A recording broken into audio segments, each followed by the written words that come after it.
திமுக இல்லை என்றால் அதிமுக, அதிமுக இல்லை என்றால் திமுக. அதை எதிர்க்கிற கட்சிகள் எல்லாமே சிங்கிள் டிஜிட் ஓட் பேங்க் உள்ள கட்சிகளாகத்தான் இருக்கின்றது. இப்போ நண்பர் விஜயகாந்த் அவர்கள் தலைமையிலான தேமுதிக கூட 10 தொடங்கி இப்போது அது சரிந்திருப்பதாக சொல்லப்படுகிறது. வேறு எந்த கட்சியுமே அந்த 8 என்கிற வாக்கு வங்கியை கூட எட்ட முடியாத நிலையிலே இருக்கின்றன. அப்போ இதில் எந்த ஒரு கட்சியும் அதிமுகவுக்கு மாற்று சக்தியாக ஆட்சியை உருவாக்கக்கூடிய வலிமை பெற்றதாக இல்லை, அல்லது திமுகவுக்கு மாற்றாக ஆட்சியை கைப்பற்றக்கூடிய வலிமை பெற்றதாக இல்லை.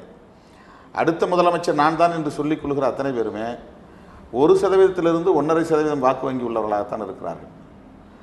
ஆக அதிமுகவுக்கும் திமுகவுக்கும் ஈடு கொடுக்கக்கூடிய வகையில் அல்லது ஆட்சி அதிகாரத்தை கைப்பற்றக்கூடிய வகையில் ஒரு மாற்று சக்தி உருவாக வேண்டுமானால் 1% 5% வரையில் வாக்கு வங்கி உள்ள அரசியல் கட்சிகள் எல்லாம் ஒன்று சேர்ந்து தங்களுக்கு இடையிலே ஒரு கூட்டணி அரசு என்கிற கோட்பாட்டின் அடிப்படையில் அவற்றை எதிர்க்க வேண்டும்.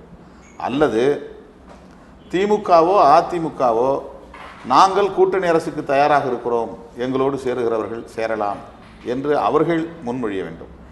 இதை எதற்காக நாம் இந்த கோரிக்கையை அல்லது வேண்டுகோளை முன்வைக்கிறோம் என்றால், விளிம்பு நிலை சமூகம் ஆட்சி அதிகாரத்தில் பங்கு பெற வேண்டும். சட்டமன்ற உறுப்பினராவது என்பது அதிகாரத்தில் பங்கு, அமைச்சராவது என்பது ஆட்சியில் பங்கு. ஆட்சியிலும் பங்கு அதிகாரத்திலும் பங்கு என்கிற சொல்லாடலுக்கு இந்த வேறுபாடு உண்டு. இதுவரையில் தமிழகத்தில் அதிகாரத்தில் பங்கு வழங்கப்பட்டிருக்கிறதே தவிர ஆட்சியில் பங்கு வழங்கப்படவில்லை. எல்லா கட்சிகளும் ஒன்று சேர்ந்து ஒரு கட்சியை ஆட்சியில் அமர்த்திய பிறகு ஒரு சின்ன சின்ன பரிந்துரைக்கு கூட அவர்களிடத்தில் போய் நாம் பிச்சை கேட்பது போல் தான் நிற்க வேண்டியிருக்கிறது. இது ஒன்று.